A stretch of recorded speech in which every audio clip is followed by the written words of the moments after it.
Assalamualaikum warahmatullahi wabarakatuh. Perkenalkan, nama saya Ridho Syafiq. Saya berasal dari Pensos B angkatan 2022, Pensos B 2022 UNJ. Di sini saya ingin membuat sebuah video untuk tugas akhir mata kuliah Sosiologi Kepemudaan. Nah, pada video ini saya ingin membahas tentang fenomena pernikahan dini dalam perspektif sosiologi kepemudaan. Nah, jadi pernikahan itu kan ya, kalau misalnya kita ngomong pernikahan, itu kan merupakan hal yang sakral ya, dimana pernikahan ini tuh jadi hal yang didamba-dambakan oleh setiap orang atau setiap individu, karena di setiap bayangan orang-orang itu mereka selalu membayangkan gitu bahwa gimana sih rasanya menjalani hidup berdua gitu bersama orang yang kita sayangi gitu, orang yang kita cintai, terus membangun keluarga yang dimana di keluarga itu tuh kita pasti kan harusnya memiliki anak kan. Nah, mungkin hal dasar seperti itu yang membuat banyak dari kita, termasuk saya sendiri, itu menginginkan pernikahan yang seperti itu. Itu harapan dari setiap orang atau setiap individu yang ingin atau sudah menikah gitu. Namun pada kenyataannya pernikahan ini tuh nggak semua hal yang kita bayangkan tentang suatu hal itu pasti akan kayak gitu. Pasti kan kayak bakal beda gitu. Kayak misalnya ngomongin pernikahan itu kan nggak sesuai apa yang sama yang kita ekspektasiin kan. Nah, jadi pada video ini tuh saya ingin membahas kayak fenomena pernikahan dini dalam perspektif sosiologi kepemudaan. Nah, jadi pernikahan dini itu apa sih? Secara umumnya ini kan pernikahan dini kan itu kan jelas ya, pernikahan dini, pernikahan yang dilakukan oleh anak-anak yang di bawah umur atau umurnya yang pas lah, tapi lebih tepatnya sih yang di bawah umur kan. Nah, pernikahan dini itu kenapa sih jadi topik yang ingin saya bahas di video ini gitu? Karena saya melihat fenomena pernikahan dini itu jadi sesuatu hal yang lumrah gitu buat beberapa orang yang berada di pelosok-pelosok negara ini gitu. Karena ada beberapa hal yang mungkin membuat mereka itu melaksanakan sebuah pernikahan gitu, sehingga membuat mereka itu jadi terlalu terburu-buru dalam menjalankan hal yang sakral ini gitu. Oke, jadi pada video ini tuh saya akan membahas tentang fenomena pernikahan dini gitu. Nah, pernikahan anak ini tuh sering terjadi gitu di daerah-daerah terpencil gitu. Tetap menjadi masalah yang signifikan juga sih, masalah khusus buat individu dan pemerintah setempat maupun pemerintah pusat gitu. Terus meskipun telah ada berbagai macam upaya untuk menguranginya, namun data yang menunjukkan bahwa jumlah kasus pernikahan anak ini tuh masih sangat tinggi gitu buat di daerah terpencil gitu. Terus praktik ini tuh bukan hanya memberikan solusi bagi masalah kemiskinan sosial yang dihadapi keluarga gitu, tapi justru menjerumuskan anak-anak ini tuh ke dalam masalah yang jauh lebih besar dan kompleks. Karena secara umumnya ini kan mungkin aja ya, orang-orang yang melakukan pernikahan dini mungkin karena orang tuanya itu ada juga terjerat faktor ekonomi kan, yang membuat secara mungkin pikiran orang tuanya ini ketika menikahkan anaknya itu mungkin akan membuat orang tuanya ini tuh terbebas dari tanggung jawab gitu, sehingga sang anak itu mempunyai kehidupan sendiri. Namun pemikiran kayak gitu tuh salah gitu, itu tuh pemikiran kolot gitu. Karena Karena pernikahan itu kan bukan hal yang main-main ya. Pernikahan itu tuh sangat penting gitu, karena bagi pihak lelaki itu kan jadi sebuah tanggung jawab gitu. Karena ketika kita membawa anak orang gitu, terus kita membawa anak orang dalam kehidupan kita gitu, itu kan berarti tanggung jawab seumur hidup sampai mati kan, harusnya kan begitu. Namun dikarenakan ini pernikahan dini yang belum cukup umur, maka itu bisa jadi efek bumerang sebenarnya sih kayak gitu. Nah, tetapi justru eh, kayak hal ini tuh dianggap wajar gitu buat tidak ada pelosok kayak gitu. Nah, bahkan data dari UNICEF sendiri itu per akhir tahun 2022, saat ini tuh Indonesia menempati peringkat ke-8 di dunia gitu, dan kedua di ASEAN dengan total hampir 1,5 juta kasus. Hal ini tuh sebenarnya membuat pemerintah pusat sangat khawatir sih, karena membuat masa depan negara ini tuh menjadi semakin abu-abu dikarenakan banyak pemudanya yang memutuskan untuk menikah muda atau bahkan melakukan pernikahan dini gitu. Misalnya pada kasus pernikahan dini di Lombok gitu kan, ada seorang gadis yang bernama Siti yang berusia 15 tahun tinggal di sebuah desa terpencil di Lombok, Nusa Tenggara Barat. Keluarganya hidup dalam kemiskinan dan orang tua Siti merasa menikahkan si Siti ini tuh akan mengurangi beban ekonomi keluarga gitu. Namun situasinya ini, Siti dinikahin sama laki-laki yang berusia 25 tahun yang dikenal oleh keluarganya. Walaupun udah dikenal oleh keluarganya ini sendiri, kan itu tidak menjamin bahwa si pihak laki-laki ini mapan ataupun eh, pokoknya nggak menjamin laki-laki ini tuh bakalan bagus gitu ke depannya, di prospeknya bagus, bakalan kejamin gitu untuk anaknya. Seharusnya pemikiran orang tua si Siti ini tuh harus bisa lebih luas lagi gitu. Kenapa dia bisa mengambil keputusan untuk menikahkan si Siti? Sebenarnya kan keputusan salah ya. Namun balik lagi, karena orang tua Siti ini merasa si Siti ini diibaratkan beban dalam tanda kutip ya, tanda kutip beban, maka diharuskan segera dinikahkan gitu. Terus juga karena tradisi setempat, pernikahan dini itu dianggap hal biasa di Lombok itu, dan bahkan dia harapkan dalam komunitas mereka, orang tua Siti itu berharap dengan menikah Siti akan mendapatkan kehidupan yang lebih baik dan keluarga mereka akan menerima uang mahar yang bisa membantu kondisi ekonomi mereka. Jadi secara kasar atau garis besarnya, eh, mohon maaf ya kalau misal kata-katanya salah, jadi si Siti atau keluarga si Siti ini tuh kayak diibaratin ngejual anak ya sih, karena mereka itu sangat bergantung atau berharap pada mahar yang akan diberikan pihak mempelai si prianya ini gitu. Nah, terus apa aja sih faktor yang mempengaruhi pernikahan dini itu? Jadi pernikahan dini yang melibatkan pernikahan anak di bawah umur itu masalah kompleks yang dipengaruhi oleh beberapa faktor sosial, ekonomi, budaya, dan pendidikan. Nah, dari itu ada beberapa faktor. Yang pertama ini faktor ekonomi. Nah, pada faktor ekonomi ini kan kita udah dikasih contoh ya. Pada contoh kasus si Siti itu yang berada di Lombok. Yang pertama itu kan karena kemiskinan ya, pasti faktor ekonomi. Terus keluarga yang hidup di dalam kemiskinan seringkali melihat pernikahan anak sebagai cara untuk mengurangi beban ekonomi. Dengan menikahkan anak perempuan, keluarga berharap mengurangi jumlah tanggungan dan mengalihkan tanggung jawab finansial kepada suami anak tersebut. Nah, pada poin ini kan ini dijelasin ya, jelas banget sebenarnya. Kenapa faktor ini tuh jadi faktor pertama yang membuat pernikahan dini itu jadi hal yang biasa gitu. Yang pertama itu kan karena faktor ekonomi kan, ini jelas banget. Terus yang kedua itu ada faktor mahar atau mas kawin.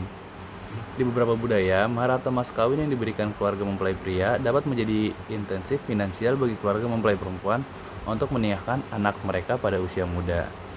Contohnya itu kan mungkin kayak kita udah tahu ya, Kayak contoh gampangnya itu kayak misalnya suku Bugis gitu. Mereka mematok harga tarif yang lumayan tinggi apabila sang anak itu mempunyai prestasi-prestasi yang sudah ia gapai gitu. Kayak misalnya ada penyanyi dangdut akademi itu pernah rame juga kan, saya lupa namanya. Dia itu memasang tarif berapa miliar gitu ya, oleh yang dipinang oleh pengusaha tambang batu bara gitu. Oke, faktor yang kedua ini ada faktor sosial dan budaya. Faktor sosial dan budaya itu ada di norma dan tradisi gitu. Banyak komunitas memiliki norma budaya dan tradisi yang mendukung pernikahan dini. Pernikahan anak ini tuh seringkali dianggap sebagai cara untuk menjaga kehormatan keluarga dan menghindari aib sosial. Sebenarnya poin ini tuh 50-50 ya, 50-50. Mungkin karena emang agar eh, orang tua dari pihak perempuan ini tuh bisa aja dia ingin menjaga nama baik keluarga dan keluarga itu agar tidak kemana-mana gitu, karena dengan mungkin aja ya dengan menikahkan si anak perempuan ini tuh dia bisa menjaga harga diri keluarga gitu. Kenapa bilang gitu? Karena tadi yang sudah saya jelasin, mendukung pernikahan ini, pernikahan sering dianggap menjaga cara untuk sebagai cara untuk menjaga kehormatan keluarga gitu. Nah, hal ini tuh bisa jadi salah satu cara juga sih agar menghindari aib-aib atau berita-berita yang gak bagus gitu. Terus yang selanjutnya dari faktor sosial budaya ini ada tekanan sosial gitu. Tekanan dari masyarakat atau keluarga besar untuk menikahkan anak pada usia dini bisa sangat kuat, terutama di komunitas di mana pernikahan dini ada hal yang diizinkan. Nah, pada poin yang ini tuh sebenarnya apa ya? Karena dihadapi tekanan, mungkin saja pernikahan dini itu kan bisa jadi kayak tradisi atau keluarga orang tersebut ya, yang dimana mungkin aja juga banyak kayak misalnya paman atau bibi pihak dari perempuan ataupun lelaki, mereka tuh sudah melakukan pernikahan sejak dini gitu ya, yang sudah mereka lakukan. Mungkin saja hal ini tuh yang bisa menjadi tekanan bagi pihak lelaki ataupun pihak perempuan gitu. Mungkin itu yang bisa dibilang kayak sebagai tekanan sosial sih. Terus yang ketiga itu ada faktor pendidikan. Kurangnya akses pendidikan ini tuh menjadi faktor pernikahan dini, yang dimana anak-anak yang tidak memiliki akses ke pendidikan berkualitas atau putus sekolah itu lebih rentan terhadap pernikahan dini. Pendidikan yang rendah juga membatasi pengetahuan mereka tentang hak-hak mereka dan risiko pernikahan dini. Nah, pada poin yang ini tuh, ini sebenarnya penting banget ya. Kenapa pendidikan itu penting? Karena ketika mereka tidak berpendidikan, maaf ya, bukannya saya menjudge orang-orang tidak berpendidikan atau pendidikan rendah, karena dengan pendidikan itu kita kan bisa belajar ya hal apa saja yang bisa kita dapatkan dari ilmu gitu, karena ilmu kan itu nggak ada habisnya ya. Nah, dengan mereka yang kurang berpendidikan itu mungkin mereka melihat atau memandang bahwa pernikahan ini tuh hanya sebentar gitu. Mereka tuh nggak membayangkan bahwa pernikahan ini tuh hal yang rumit gitu, hal yang sangat sangat sulit untuk dilakukan buat kaum muda yang mentalnya masih belum kuat gitu. Terus pada faktor pendidikan lagi ini tuh ada poin lagi yang lain, kayak misalnya kurangnya pendidikan seksual dan reproduksi. Kurangnya pendidikan tentang kesehatan seksual dan reproduksi dapat menyebabkan kehamilan remaja yang tidak diinginkan yang kemudian memaksa anak perempuan untuk menikah. Nah, pada poin ini tuh sebenarnya jelasin juga kalau misalnya risiko tentang pernikahan remaja ini tuh sebenarnya sangat-sangat riskan ya, apalagi pada pihak perempuan. Kalau misalnya mereka menikah pada umur kayak contoh Siti tadi 15 tahun, kemudian pada jangka waktu dekatnya dia sudah hamil dan melahirkan, itu kan jadi hal yang kurang mengenakan juga sih sebenarnya buat didengar, karena secara medisnya kan mungkin aja ya, koreksi kalau salah, anak-anak remaja itu kan mungkin di luar dari mentalnya yang kurang sehat, kurang kuat, terus juga kalau bisa dari kondisi fisiknya untuk melahirkan, bisa saja dari pihak perempuan ini tuh eh, terancam nyawanya gitu karena fisik yang belum kuat juga kan. Karena kan melahirkan itu kan taruhannya kan nyawa ya, nggak semudah yang kayak di film-film gitu yang tinggal tekan terus langsung keluar gitu. Oke, yang selanjutnya ini tuh ada faktor hukum dan kebijakan. Yang pertama itu ada penegakan hukum yang lemah. Meskipun banyak negara memiliki undang-undang yang menetapkan usia minimum untuk menikah, penegakan hukum yang lemah dan kurangnya sanksi bagi pelanggar membuat undang-undang tersebut tidak efektif. Nah, pada poin yang ini tuh sebenarnya banyak sebenarnya sih, walaupun dibilang hukumnya yang lemah, apa ya, kita agak gimana juga kalau misalnya ada pernikahan dini, pernikahan anak di bawah umur, kita ngelaporin, sebenarnya kan itu kan hak mereka ya, walaupun sudah tercatat di undang-undang batasan minimal umur menikah, namun tetap aja kalau misalnya ketika kita melaporkan sebuah kegiatan tersebut, itu tuh malah jadi kayak seolah-olah dibilang, bisa aja kita dibilang yang iri gitu. Itu sebenarnya agak aneh gimana juga sih itu. Nah, yang selanjutnya ini ada faktor kesehatan dan keamanan.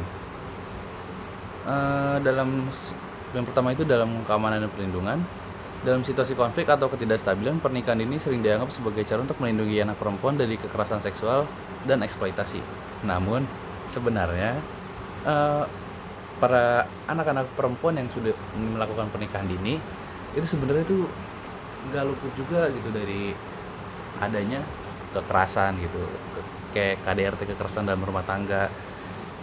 Bisa aja, bukan bisa aja, keadaan umumnya sih ya, pernikahan dini itu terjadinya KDRT bisa saja tuh karena yang pertama tuh kayak tadi tuh, keadaan ekonomi, yang dimana keadaan ekonomi itu memperburuk situasi. Misalnya walaupun umur laki-lakinya itu jauh lebih tua dari yang cewek, mohon maaf, itu kan bisa aja kayak cara mereka mencari nafkahnya itu kan udah maksimal, namun hasil yang didapat itu kan tidak maksimal ya, tidak semaksimal usaha dia gitu. Itu kan bisa menjadi salah satu faktor yang membuat keadaan keharmonisan rumah tangga itu juga jadi keganggu gitu.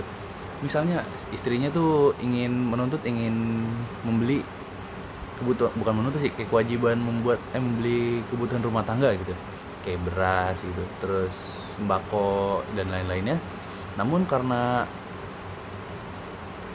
keadaan ekonomi sih sebenarnya, keadaan ekonomi si pihak laki atau suaminya ini tuh tidak memungkinkan, dan sedangkan kebutuhan rumah tangganya ini tuh banyak gitu, itu jadi tidak terpenuhi gitu, yang membuat si istrinya itu nuntut ini itu kayak kebutuhan wajib. Sebenarnya bukan tuntut ya, tapi emang kewajiban deh. Namun karena emang suaminya yang tadi saya bilang kurang dalam ekonomi, itu kan bisa jadi apa ya, bisa jadi melakukan kekerasan gak sih, kayak misalnya udah pulang kerja capek, terus istrinya bawel bilang ini belum mas, ini itu belum mas, itu kan membuat kayak suaminya ini tuh emosi gitu. Bisa jadi dia melakukan kekerasan dalam rumah tangga atau bisa disebut KDRT gitu.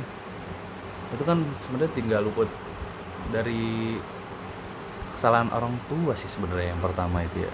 Terus yang kedua itu ada kesehatan reproduksi. Di beberapa budaya itu ada kepercayaan bahwa anak perempuan lebih subur jika menikah muda, yang mendorong keluarga untuk menikahkan mereka pada usia dini. Sebenarnya kesehatan reproduksi ini tuh sebenarnya tadi saya sudah singgung, kalau misalnya dari mental dan fisiknya belum kuat, ini tuh kan sebenarnya lebih rentan apa ya, lebih rentan nggak kuat gitu saat melahirkan. Kalau misalnya dia normal ya, kalau misalnya di lahiran normal, itu kan pasti cara dia neken bayi keluarnya itu kan susah dan sakit banget ya. Kalau misalnya fisiknya nggak kuat, emang sih fisik orang beda-beda karena setiap orang. Namun biasanya dari yang udah kayak kasus di dekat rumah saya itu ada, itu ibu-ibu pasangan suami istri muda itu kebanyakan tuh sesar gitu. Kalau misalnya normal itu mereka masih takut akan risiko meninggal. amit-amit ya, itu kan eh, risiko yang paling jelek sih. Nah, itu tadi faktor-faktor gitu yang membuat kenapa pernikahan muda itu ada gitu. Dari faktor-faktor itu kan bisa disimpulin bahwa pernikahan dini itu hasil dari interaksi kompleks dari berbagai faktor. Untuk mengatasi masalah ini itu diperlukan pendekatan yang komprehensif dan multidimensi, termasuk pemberdayaan ekonomi, peningkatan akses pendidikan, perubahan norma budaya, penegakan hukum yang tegas, dan peningkatan kesadaran tentang dampak negatif pernikahan dini. Nah, upaya kolaboratif dari pemerintah, LSM, komunitas, dan individu sangat penting untuk mengurangi prevalensi pernikahan dini dan mendukung hak-hak anak untuk mencapai potensi penuh mereka. Nah, itu kan tadi faktor ya. Di sini saya mau jelasin kayak dampak negatifnya pernikahan dini itu buat pemuda gitu. Yang pertama itu pada kesehatan ya.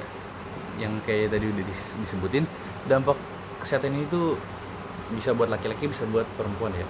Yang pertama itu ada kesehatan reproduksi, ini buat perempuan.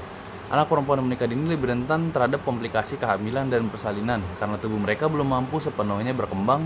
Risiko komplikasi seperti preeklamsia, kelahiran prematur, dan rendahnya berat lahir itu bayi meningkat. Nah, itu bisa juga tuh, kayak bisa bayi lahiran prematur, prematur tuh lahir sebelum waktunya.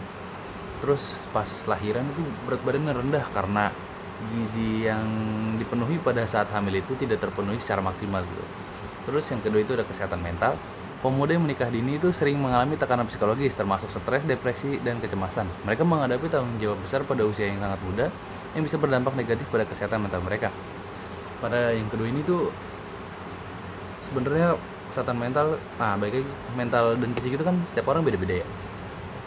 Nah, bisa jadi itu orang yang mempunyai mental yang lemah itu kan ketika dia sudah punya bayi itu kan pasti dia pertama dia kan kurang tidur. Terus dari pihak laki-laki maupun perempuan itu kan pasti kurang tidur. Terus bagi pihak laki-lakinya itu bisa juga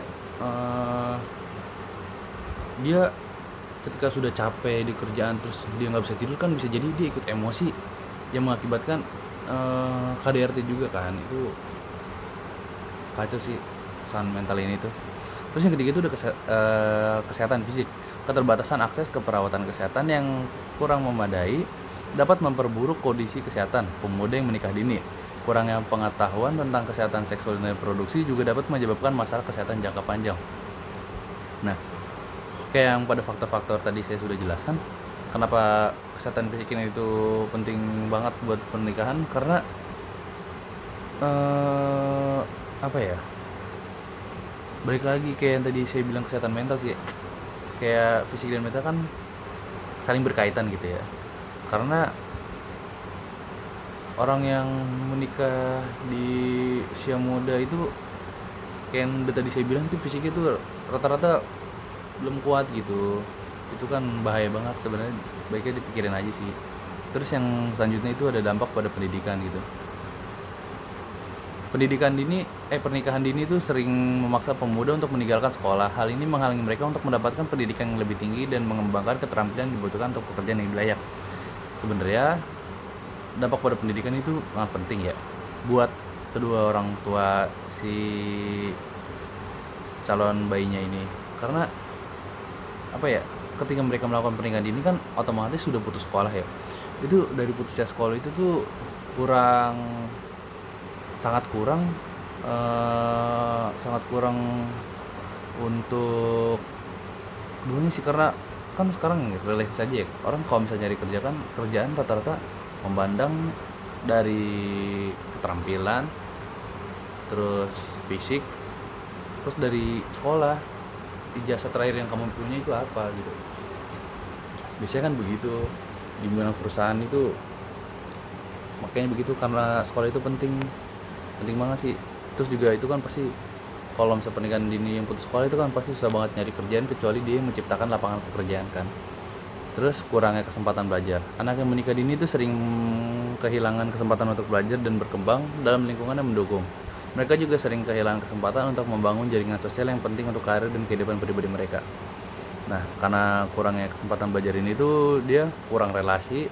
Jadi dia tuh tidak mempunyai modal sosial gitu atau relasi-relasi yang diperlukan agar mereka berkehidupan yang lebih baik ke depannya. Yang dimana relasi atau modal sosial ini tuh sangat penting gitu. Ketika walaupun mereka tidak bekerja dan mereka melakukan kegiatan jual beli atau berdagang, nah relasi ini tuh sangat penting gitu, karena dengan relasi ini tuh dia bisa melakukan promosi ke berbagai kenalan dari pihak laki maupun perempuan gitu. Oke, yang ketiga ini ada dampak sosial.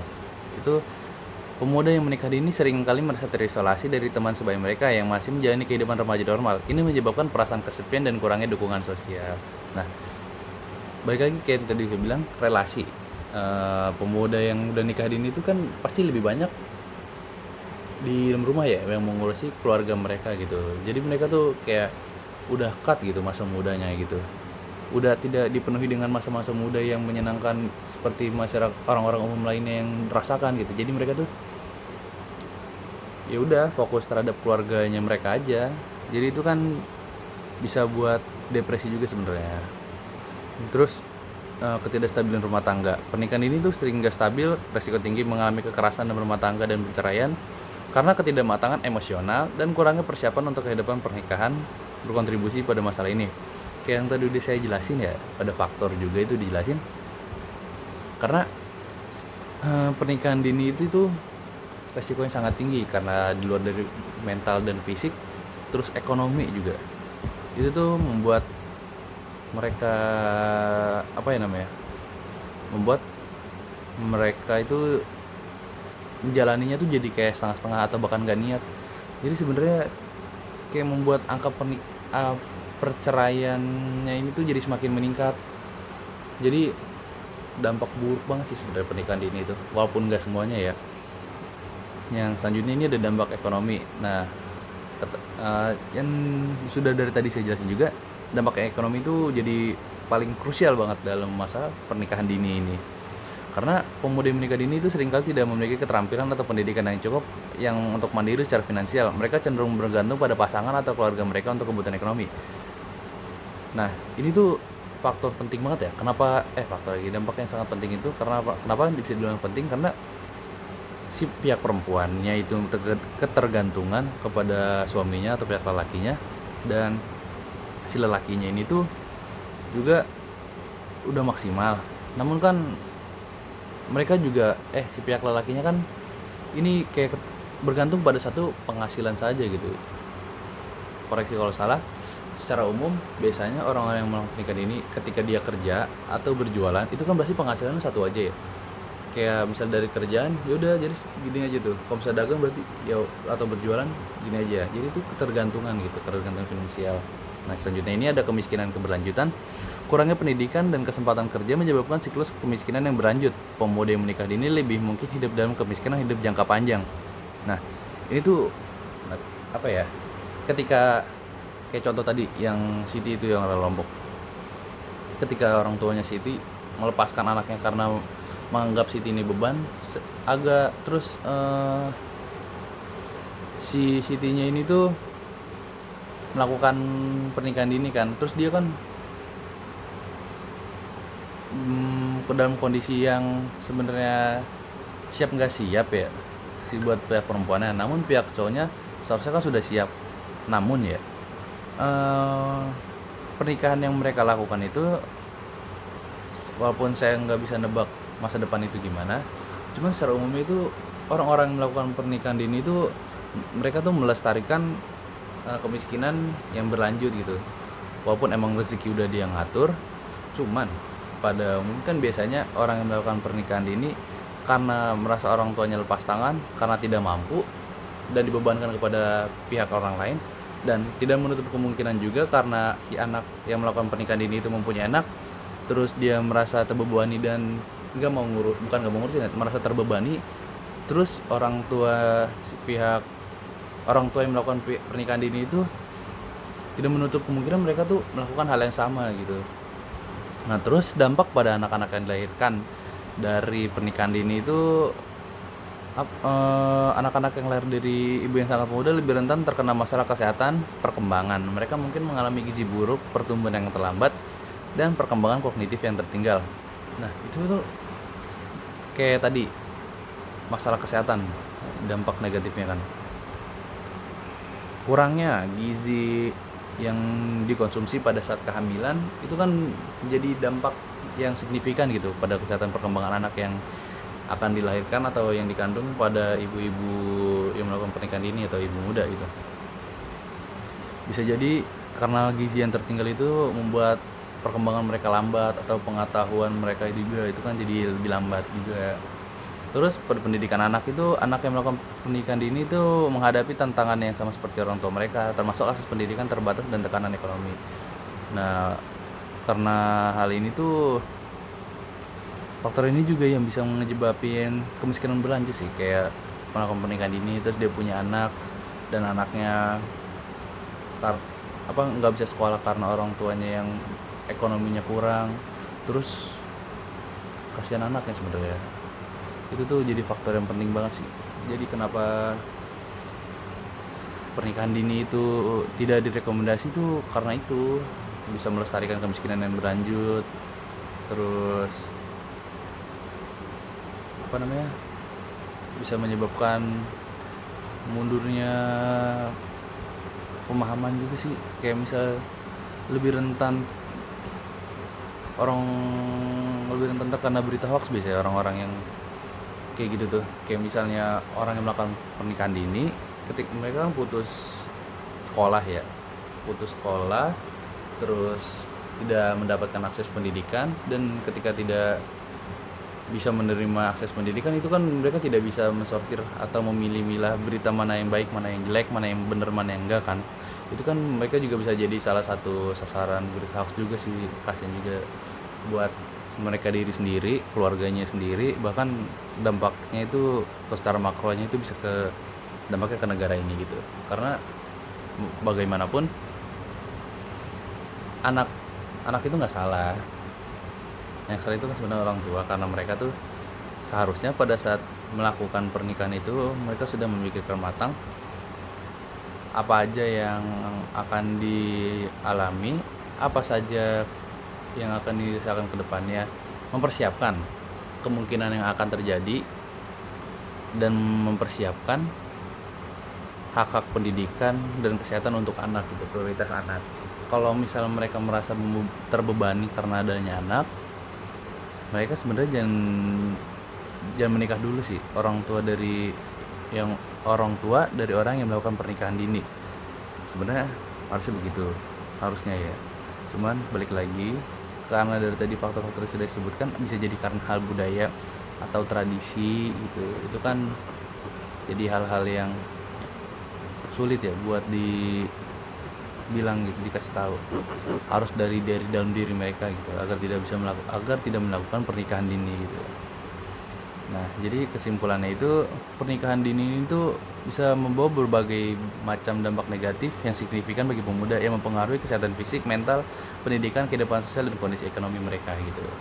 Upaya untuk mengurangi pernikahan dini itu harus mencakup pendidikan dan pemberdayaan pemuda, penegakan hukum yang melarang pernikahan anak, serta perubahan norma sosial dan budaya yang mendukung praktik ini. Dengan demikian, pemuda memiliki banyak kesempatan untuk mencapai potensi penuh mereka dalam membangun masa depan yang lebih baik.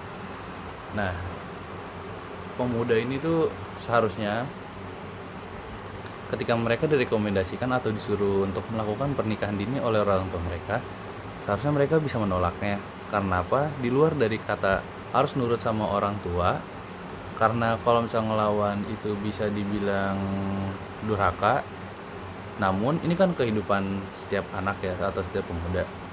Itu tuh orang tuh bisa mengarahkan yang menurut mereka baik. Namun yang bisa menentukan itu pemuda atau anak itu sendiri.